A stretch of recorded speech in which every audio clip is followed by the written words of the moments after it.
So you think a psychic would be on time? You know, like you could foretell if the traffic was going to be bad? You're clever. Huh. Wait, let me get my music.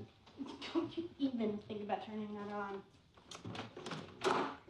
Hi, Dr. Fredericks? Yeah, yes, hi. Hello. Nice to meet you. Nice to meet you. Come on in. This is Mika. Hi, I'm Mika. sorry for the What's up, man? camera. So can you see ahead of like that kind of thing? Like, you know, like knowing the traffic's going to be bad? Oh, usually it depends on the day of the week or the time of the day, you know. Like all of us. Yeah. I never hesitate when somebody says, will you come to San Diego? I'm always ready to do that. Well, I'm certainly glad you could make the trip today. We really do appreciate it. I'd like to spend a little bit of time getting to know you, getting a little bit more information than what we shared over the telephone. Absolutely. Getting to know both of you, what's your life like, what's your relationship like. It's good. It's good. Well, that's one good step. Straight to the point there. How long have the two of you been together? 3 years. 3 years? 3 years. We're engaged to be engaged after graduates. And your jobs, both of your jobs? I'm a student. I'm an English major and hoping to be a teacher soon. I don't know where yet. Mika is a day trader. Yeah. How about your health? We're in good health. And no medications involved? No. Okay. More often than not, things that you've shared with me can be explained away by simple things like squeaky houses or rattling pipes or some normal thing that's going on. It just has people a little bit more freaked because they're under a high degree of stress. So this, let's call it a haunting, has happened to you before moving into this house? Yes. It started when I was 8. I was living with my family, of course, and shared a room with my younger sister, Christy. She was 5.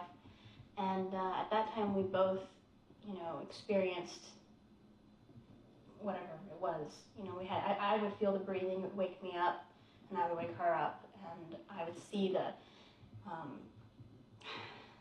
guess you'd call it just a mass, like the shadowy just figure that would be at the foot of my bed. And it was always at the foot of my bed. It was never at the foot of her bed, but she did see it. So she saw it also? Absolutely. And we were both absolutely terrified. Okay. I mean, couldn't even move. It was horrifying. And you would just pray, please let it go away, and then eventually it would.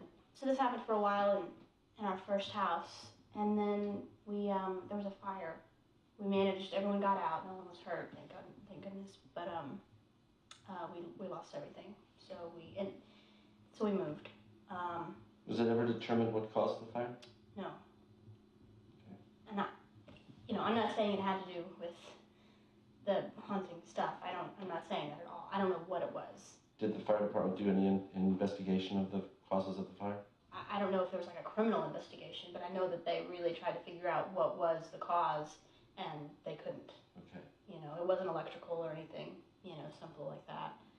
So then, from the time you were 8 years old until now, have you experienced this periodically over the ensuing years? Yes. From 13 on, it's happened periodically.